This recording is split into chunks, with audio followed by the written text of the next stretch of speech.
everyone. It is Dr. T once again.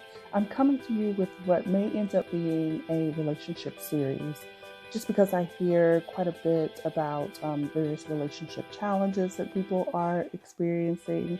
And so, if we have enough time and content to create an actual series out of this, then we can end up doing that.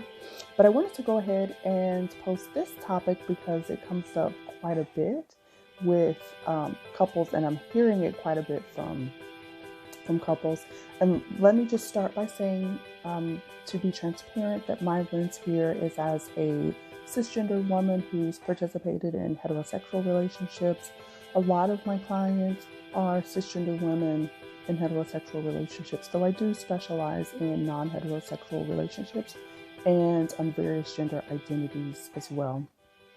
But for this particular topic, that's not to say it wouldn't apply to other gender identities or relationship types, just that the people that I tend to hear about this from are typically cisgender women in heterosexual relationships. Also, know that for purposes of simplicity, it may seem like I'm generalizing quite a bit with this topic, so hopefully you'll know that going in. So, in my conversations about some of the sort of common challenges, I felt it was helpful to point out two main types of women, or even just two main qualities that I think a lot of women hold both of these, just at different levels. So, for example, for me, we're going to be talking about helpers and fixers. I'm probably about 2% helper. Okay, maybe about, I'll give myself 5%. 5% helper and 95% fixer. So I'm going to define those just so you know why that difference is important. So, based on this conversation today, helpers are caring, supportive. They tend to be more traditional when it comes to gender roles. Their focus is on offering help, support, validation. Now, again, this is kind of generalizing. That's not to say that fixers don't do this. Again, it's about the primary focus. So that's helpers for you. Fixers tend to be analytical. They tend to be focused on resolutions, actions. They may not always be feelings focused or validation focused. Their focus is on solutions, right? Providing solutions, assisting the person in getting to a solution. So it's not that they don't help, but the focus is a little bit different. So I'm gonna give you an example to help highlight the difference here. So let's say the male partner is sick, right? The helper might say, "Aw, you're not feeling well? You know what? I will have some soup and a hot toddy waiting for you when you get home from work. You can go straight to bed. Let me know what else you need." Right? So fulfilling the needs of that individual is the focus, helping them to feel better. The fixer, on the other hand, may say, "Oh, sorry to hear you're not feeling well. You know, your doctor's office opens at 8 a.m., so you can call them and get an appointment first thing. The meds are in the cabinet where they've always been. Let me know if we're out of anything. And you got to make sure you're taking your allergy medication every day to reduce the likelihood that you'll get sick." All right, so it's not that the fixer doesn't care, but here their focus is on what's the problem, right? The problem is you getting sick. What do we need to do to address that? For the fixer, those other needs are things that you could take care of yourself, right? I'm going to help you find a solution. That's what I'm good at. And so that's going to be the focus for the fixer. So it can be helpful to identify this up front, right? Which quality is maybe more important, more at the forefront for your partner, or whether your partner has totally one or the other, right? Which one are they more likely to fall into? And what are your needs? Are you looking for a helper, or are you looking for a fixer type? So you've got to know yourself first and know what you're looking for, and then identify that in the partners that are your preference. Now, it's also important to know that women want to feel heard and they want to feel special in most instances. Now, the average woman westernized, definitely. Well, I shouldn't say definitely. This can probably apply to lots of different cultural backgrounds. The average woman will forego her own values to please you. Particularly helpers will do this. But there can be a point where a woman gets tired of putting her needs and values um, on the back burner, right? Putting other people's needs and values first. Also, there are times when a woman's values can shift throughout the course of her life. And so it's important to be able to recognize those times as well. And so we may focus on that wanting to feel heard and feel special uh, in another part if we end up doing a series with this. Now, here's a common situation that I'm going to apply this to that I hear pop up all the time, right, with this difference between helpers and fixers.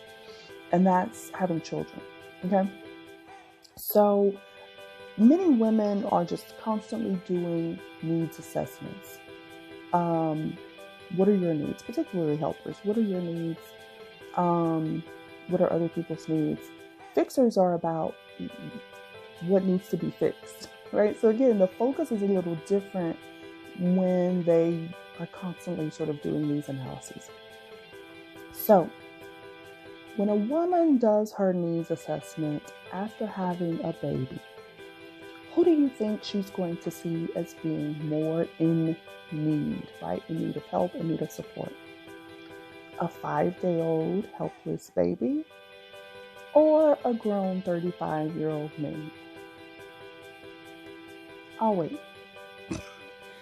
Right? It's pretty easy to say that the woman is going to see the baby as needing more help, more support, particularly when they're younger. Now, I hear the guys already. I hear y'all already. I have needs too. Grown man needs, right? Because that's how y'all sound. And you're right.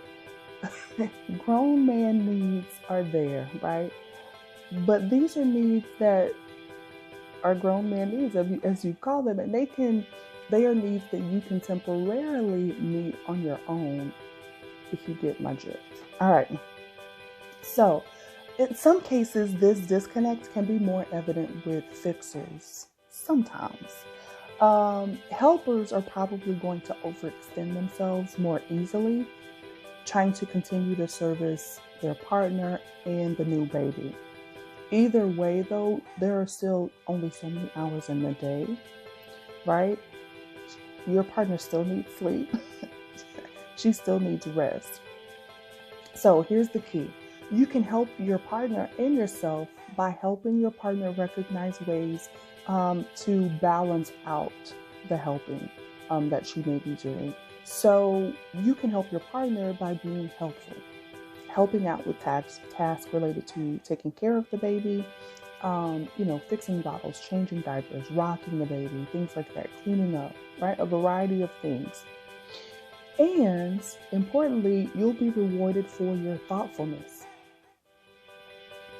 Now, you can also help by helping your partner to see ways that the kid can do for themselves as they start to get older, right? As appropriate. Women don't always realize when their kids are growing up, right? They still see, oh, that's my cute little baby. And so, the kid is 5 and, she may still be doing things for the baby that were okay to do when the baby was 1. But now that the child is 5, they're able to do some things for themselves. So throughout this time, you can share your experience. The key though, don't complain, right? Share your feelings, how it's impacting you in the relationship. If she perceives your big, grown, manly self as complaining, her image of you will begin to take on a negative tint to it. And you don't want that, because that can be difficult to reverse, to change, right? If she starts to see you as selfish, uncaring, unthoughtful, unappreciative, then it can be hard to remove that negativity and shift back. Now, the other important piece applies after having, particularly with the first child, right? Many women's identities shift after having a baby. And men don't always know that this is going to happen. It's what my husband calls mommy mode, right? That women have a baby and they move into mommy mode, and that's their focus, and they forget how to be sexy, they forget how to take care of their partner. So, you can again help your partner to balance out this shift by giving some helpful feedback about the impact that that shift has had on you and the relationship, and to let her know that those shifts are happening. Also, though, for men, it's important for you to keep in mind that this shift into mommy mode, at least partially, is essential to your partner being a helpful, supportive, nurturing mother. So, from an evolutionary perspective, it is important that women are able to make this mental and emotional shift towards a focus on their child. Think about this. If your partner, after having the first baby, still has a hot girl summer mentality, mm-mm, her mothering skills are going to be lacking, right? Your baby's over here hungry. Now you're taken care of, but you know what I'm saying? The baby's diaper needs to be changed, those kinds of things. So it is important for your wife to make that shift, your partner to make that shift, but help her to know, okay, let's balance that out, right? We still want to maintain some sexiness or whatever it is, right? That you feel like is going away. So that's my quick tips. Wasn't as quick as I thought it was gonna be, but those are the quick tips for fixers and helpers, and the impact that that can have, and how you can have a conversation about each other's needs in your relationship. So let me know your thoughts. Was this information helpful? What other topics would you like to hear as it relates to relationships? And I'd love to hear competing thoughts as well, ideas about, you know, whatever, how categories in relationships can impact the relationship. Or if you feel like I'm not a fixer or a helper, I'm something else, let's talk about other categories that may be out there, all right? And how they're impacting relationships specifically. And until next time, it's Dr. T, and I look forward to talking with you all soon. Have a great day.